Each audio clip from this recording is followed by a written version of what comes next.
Монгол улсын хүн амд 2 хүн ам дутмын нэгэн тээврийн хэрэгсэлтэй гэдэг судалгаатай. За өнөөдөр манай Монгол улсын гол одоо зорилох бүтээн байгуулалтыг хийж гүйцэтгэдэг бол манай автоэрийн салбар. Автоэрийн салбар бол үндсэндээ бүтээн байгуулалт болон зохион байгуулалттай одоо нийгмийн захиалах тээвэрлэлтийн үйл ажиллагаа хийдэг. Өнөөдөр шатхуун бол өнөөдөр 2018 онд 3 удаагийн үн терапиг одоо ардын засгийн газар ард түмэндээ амлалтаасаа ухарж 3 удаа 18 онд гэхэд шатхууны болон түншний үнийг нэмэгдүүлсэн. Өнөөдөр 1 сарын 13-нд одоо түш болон А80, А92, А95 дизель түш гэдэг дөрвөн одоо юун дээр ерөөхдөө 1 сарын 17-оноос 7 сарын 4-ний байдлаар үндсэндээ бид нар судалгаа хийсэн. Хэвлэлийн таа охинд бид нар бас бодит 21 аймаг аслагдсан 3 дүүргийн яг шатхууны үнэн бодит мэдээллийг бас нэгтгэж таа охинд статистикээр өгсөн байгаа.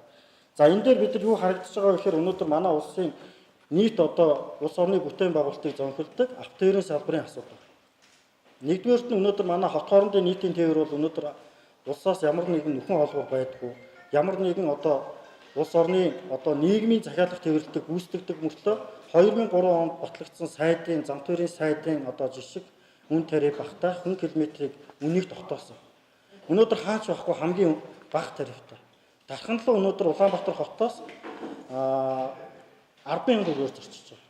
Тэгэхэд өнөөдөр Улаанбаатар хотын улаан орлогоо тагсахдад 10,000 төгрөгөөр тагсагддаг. Энэ бол өнөөдөр нийгмийн захиалах тээвэрлэлтийн одоо гол одоо хүчин зүйл байдаг.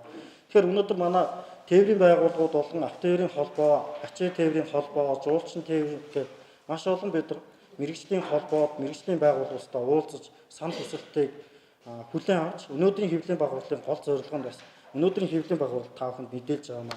Одоо жишээ нь та бүхэнд өнөөдрийн мэдээллийн гол шалтгаан юу гэхээр хот хоорондын нийтийн зорчих тээвэрлэлтийн үйлчилгээ 7 сарын 10-наас эхлээд 21 аймаг аслагдсан 3 дүүрэг 96 сум сууринлуу нийтийн тээврийн үн тариф 2,000-аас 12,000 төгрөгөөр нэмэгдэхээр аж ахуйн нэгж байгууллага зам тээврийн холбогдох байгууллагуудад тээвэрлэгч аж ахуйн нэгж байгууллагууд мэдээлэл өгсөн. Тэгээ өнөөдөр баяр наадам үндэсний баяр наадам өнөөдөр болж байгаа. Ингээд баярын өдрүүдэд нэмдэг. 1 сарын 17-нд нэмсэн, 2 сарын 13-нд бас нэмсэн. Одоо өнөөдөр 7 сарын 4-нд. Тэгэхээр өнөөдөр тээвэр эрхлэгч байгууллагууд маань 7 сарын 9-ноос эхлээд бүх чиглэлдээ үн тарифаа нэмэхээр болжээ. Хоёр дахь та бүхэнд бас мэдээлэл нь юу гэхээр Улаанбаатар хотын төвлөрсөн 3 цэгт захиалагт орон нутгийн ачаа тээвэрлэлтийн үйлчилгээ гүйцэтгэдэг юм аа. За та бүхэн бид бүгд мэднэ.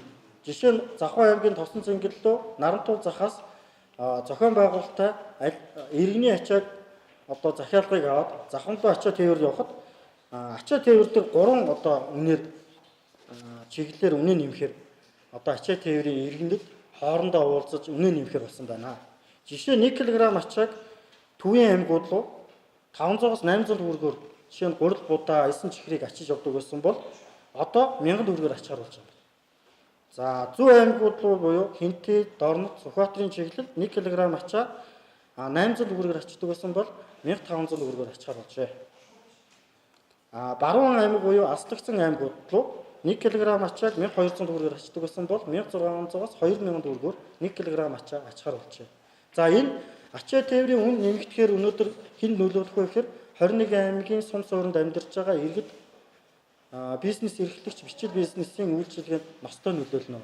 Тэгэхээр ер нь бол иргэдийн одоо нуруунд дээр маш том ачаа, маш том одоо хүндрэл үүсэж байна. Өнөөдөр та бүхэн манжин 7000 гэж ярихаар хэн ч итгэхгүй. Дэнжин мянган зах дээр очиход яг бодит үнэн байгаа. Тэгэхээр өнөөдрийн бидний гол одоо хэвлэлийн байгууллагын гол юм нь болохоор бидний өнөөдөр хэвлэлийн байгууллагын гол зорилго нь эрх баригчид уг нь өмнө хэрэгжижсэн үн докторжуулах хөтөлбөрөө нам нэвсэл гэж харгалзахгүйгээр сайн хөтөлбөрүүдийг нь үргэлжлүүлээд төрийн залгамж халаа ёсоор уламжлал бодлоор яваач. Энд нам хожихгүй. Энд иргэд тохирноо. Иргэдийн эрх ашигны нуруунд дээрээс аль болох та бүхэн хүнд ачаа битгий үүрүүлээч гэдэг өнөөдрийн бас бидний бас мэдээлэл байгаа.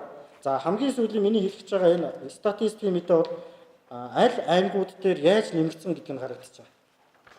1 сарын 17-нд шатхуун 1600 1800 төгрөг байсан бол өнөөдөр хамгийн одоо хол аймаг дээр Завхан аймаг дээр 2260 төгрөгөөр болж байна гэсэн. 20% ингээд түвш нэмэгдсэн.